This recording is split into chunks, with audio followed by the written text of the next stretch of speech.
nakontak po natin, no, sila Utol. At yun, pauwi na po sila. O hintayin lang natin na makauwi sila. Si sabi na pauwi na daw sila, palabas na sila.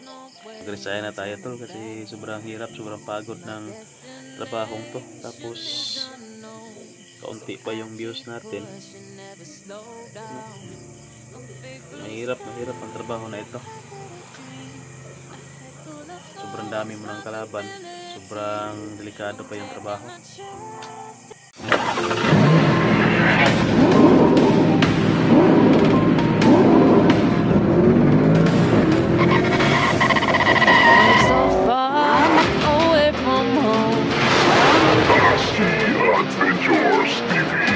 So yun, Tol, isa mapagpalang gabi po sa lahat, no? Sa lahat po ng nanonood ngayon, at isa mapagpalang araw dyan sa ibang bansa, no? So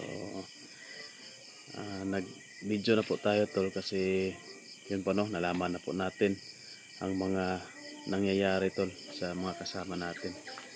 So yung iba may update tayo, yung iba hindi natin makontak, no? Pero sige lang, nagano naman tayo sa kanila, nag chat na, no, nagkontak na tayo at nagtanong na tayo kung ano yung mga nangyayari. So reply na lang yung iba, yung kulang, no, kung maka-reply sila para ma-update tayo sa mga nangyayari sa kanila. So yun, Tol, nauna sa lahat, nagpapasalamat tayo, no, sa walang sawang pagsuporta po sa akin at sa mga kasama ko na nasa bundok pa. At sana suportahan niyo po yung mga video nila, panoorin niyo po yung mga video nila, yung iba't ibang anggulo ng video nila. At siyempre tulungan natin, no, para umangat yung views nila. At nagpapasalamat din ako, Tol, sa sumusuporta po sa akin, lalong lalo na po, no, sa mga nag-share po ng video, sa mga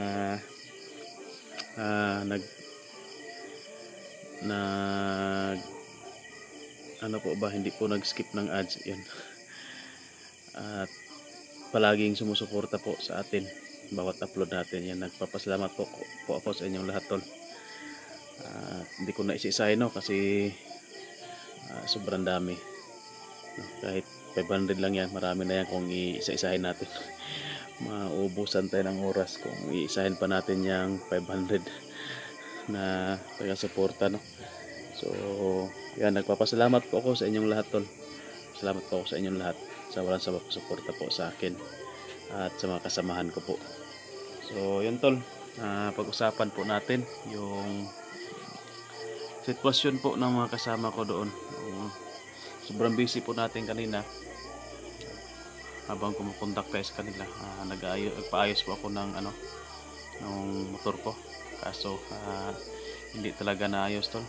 Malaki yung yung problema, no? Kasi yung kaya pala siya, patay yung andar, short sa kuryente, yung CDI pala yung sira, kaya hindi pa siya naayos. Wala kasi ditong parts dito sa amin, no? Doon sa shop na doon pa yan bibilhin sa malayo, doon sa city. Baka matagal-tagalan pa tayo makabalik explore, no? Pagkatapos siguro ng niyan, pag mabili ko na yung parts, yung CDI, makabalik explore na tayo. So hindi pa tayo nakapunta doon sa city kasi nga yun, kulang pa po, no, sa pera natin pambili. At yun, habang nagpapaayos ako, kinukontak ko yung mga kasama ko, Tol. Nakontak po natin, no, sila Utol. At yun, pauwi na po sila. Hintayin lang natin na makauwi sila. Si sabi na pauwi na daw sila, palabas na sila, sabi ni Utol. Siguro ngayon, nakalabas na siguro ngayon. Gabi na kasi, hindi ko na doon ma-update. So sinabihan ko na update na lang kung makalabas na kayo.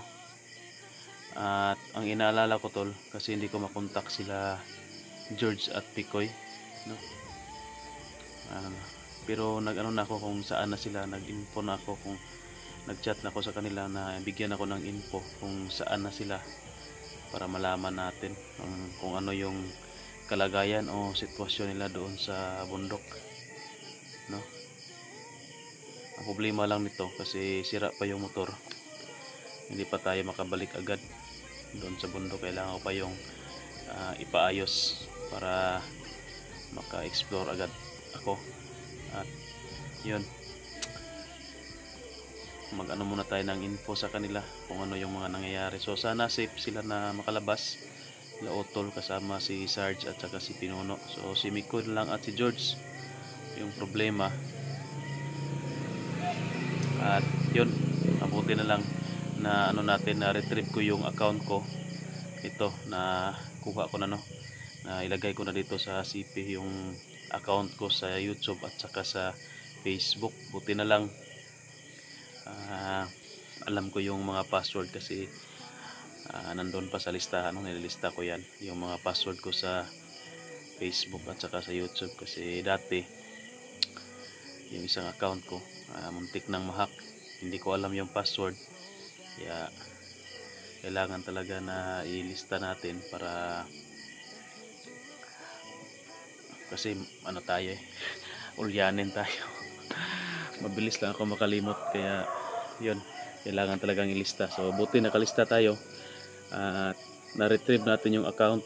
So nakapag-reply na tayo, no, sa mga ano, actually kagabi ko pa na na-retrieve yung account, kaya nakapag-upload ako kagabi ng video. Pero yun lang yung upload ko sa isang cellphone. Sana to yung naiwan, marami pa sana yung video.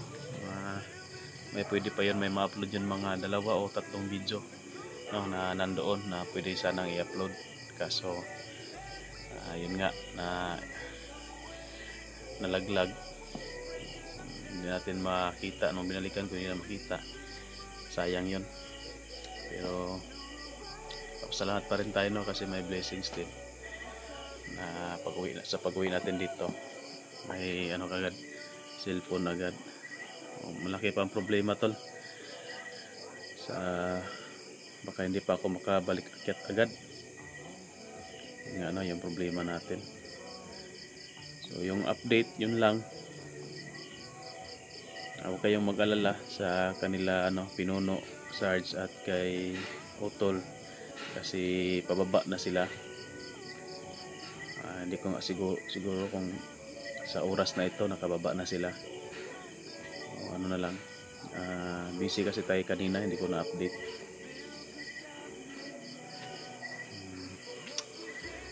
Dito din sa bahay, no, medyo busy din tayo, tol.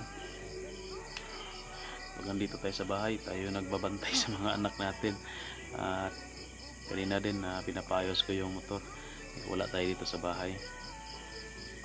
So yun lang, tol, sa ano ito, update natin. At mag live sana ako, kaso ano yun, medyo mahina yung signal, no, ang connection natin.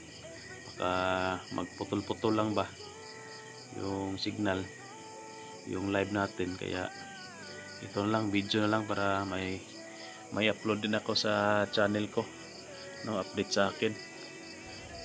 Medyo matagal-tagal din tayong hindi nakapag-upload ng video, tol, kasi yun, na ilaglag yung CP natin, hindi na ano, sayang ang video doon. So ito, gabi na naman, mas ano yung ano natin, pahinga. Maaga tayo magpahinga ngayon para makabawi tayo ng lakas. Sobrang pagod talaga doon sa bundok. Pag uwi natin, parang yung katawan ko parang sobrang bigat, no, sa sobrang pagod ba. Pagkatulog natin kagabi, para tayong ano, pagising ko wala na, maliwanag na. Feel mo ba na feel at home ka na, parang yung isip mo na safety ka kasi nasa bahay ka, di kagaya doon sa bundok na yung tulog mo doon, yung ano nila na parang manok lang, no, yung tulog. bigla kang magising kasi nasa isip mo na nasa delikado na lugar ka, nasa critical area, kaya hindi pwede na matulog kang parang mantika. Patay, paggising mo wala na, nakatali ka na. Hindi mo malaya na nakatali ka na pala. So iba sa tulog natin dito pag nasa bahay. Sobrang sarap. Pagising ko umaga na. Sobrang mataas na yung araw. maliwanag na. So yun, nakabawi tayo ng tulog. So ngayon bawi pa rin tayo ng tulog. Maaga pa rin tayo matulog ngayon, tol, para yung katawan natin makabawi sa pagod. So, bukas siguro kailangan ko pang talaga na para mapayos ko yung motor ko, mabilhan ko ng pisa, kailangan ko pang rubiskarte bukas. Baka mag-sideline pa siguro ako bukas. Maghanap ako ng pwede ma-sidelinean, para makabalik explore agad, matulungan natin yung mga kasama natin na nandoon pa sa bundok. Baka hindi pa sila makalabas, hindi pa sila makauwi, kawawa yun. At madalhan natin ba na kahit kunting kung makita natin, mabigyan natin ng kunting pagkain, kaya kailangan muna nating mag-sideline, tol, para makabalik explore agad tayo. So yun lang, tol, sa video na ito. Maraming salamat sa walang sawang pagsuporta sa amin. So panoorin nyo na lang po yung mga video nila, kasi ako tinatamad din ako manood sa video nila. sa kabisi at saka sa kakapagod ba, pero mamaya pagkatapos ng mag video manood ako sa mga video nila para ma-update tayo. Kahit yung mga latest lang na video mapanood ko, para update po tayo, updated tayo sa mga nangyayari sa kanila. Kasi minsan, tol, yung video umaga pa yan na nagawa, tapos gabi na ma-upload. So late upload. Hindi naman yan basta-basta na i-upload agad, lalong na doon sa bundok. Maghahanap ka pa ng location na pwede ka makapag-upload, kasi yun nga, walang signal, mahina yung signal. At hindi yan basta-basta din ma-upload upload lang. Kailangan pa rin yang i-edit yung video. Tingnan kung yung mga nilalaman, baka may sobrang violence doon na kuhaan mo ng video. Kailangan mo yung i-edit, i-blurred, kailangan i-blurred siya, para kumbaga yung black and white lang pwede na, para iwas sa violation sa YouTube. Kasi yun kadalasan yung violation talaga sa YouTube yung iniiwasan natin. Baka bigla na lang maban tayo, yung YouTube channel natin. Sayang naman, pinaghirapan natin to. So yun, kailangan talaga na ma-edit yung video at bago ma-upload, para naman safety yung channel. So, kaya yung video namin kadalasan mga late upload na yan. Yung mga plano dyan, huwag kayong mag-alala, kasi yung mga plano na yan late upload na. Kadalasan nagawa na namin yung plano bago pa na-upload yung video, kaya safety. Kasi hindi natin alam na marami ding nanonood na mga spy. So ingat-ingat na rin tayo sa mga spy. Nanonood na sila sa mga video natin.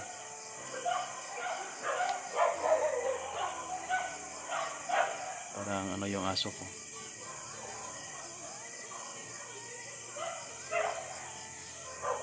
Safety naman tayo sa bahay, tol. May aso naman tayo. At busy sila ngayon doon sa bundok. Hindi na nila alam yung location ng bahay natin, kasi hindi tayo masyadong nagbibideo dito sa bahay. Hindi natin masyadong pinapakita yung buong paligid. So yun talaga yung iniiwasan natin, yung buong paligid ng bahay. okay lang yung sa loob ng bahay, pwede mong mabidyohan yan kasi nasa loob ka naman. Yung ano lang, yung paligid, no, yung location kailangan, hindi po pwede na maano natin yan, ang tawag dyan, ay pakita, kasi may nagmo-monitor nga na mga ano natin, kalaban. O ano talaga yung ano natin, trabaho mahirap, no? Marami tayong kalaban, marami tayong iniiwasan. So baka mag ano na ako tol, baka mag retire na ako, no, sa pag ghost hunter, bandido hunter. Baka mag-resign na tayo tol, kasi sobrang hirap, sobrang pagod ng trabahong to. Tapos kaunti pa yung views natin, no? Mahirap ang trabaho na ito. Sobrang dami mo ng kalaban, sobrang delikado pa yung trabaho. Pero ganoon pa man, laban pa rin tayo tol. Sarap na sana mag-retire. Sarap nang mag-resign, no? Mag-iba ng content. Pero sa ngayon, marami pang nangangailangan sa atin, kaya laban lang muna tayo. Pero pag-isipan natin yan, no?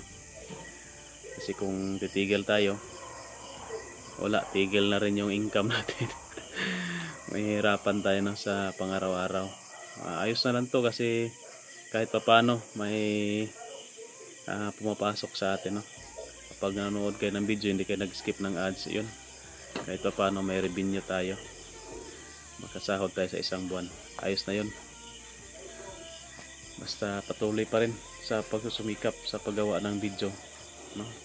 Marami ng mga kasamahan natin na nagbablog na humihinto, kasi yun nga, maliit lang yung income, no? Lalo na sa ano natin, mga video na walang views. So kaunti lang talaga yung income. Minsan nga yung iba hindi pa nakasahod, isang buwan hindi makasahod, no? Sa next month pa makasahod. Parang yung income mo ngayon na buwan, sa susunod mo pang buwan makukuha, parang ganun ba, pag hindi ka makakuha sa minimum, no, na $100 kay YouTube. So buti na sa atin, makuha natin yung $100 na minimum, makasahod tayo sa isang buwan. So ganun lang tol, sa video na ito, no, napataas yung kwentuhan natin.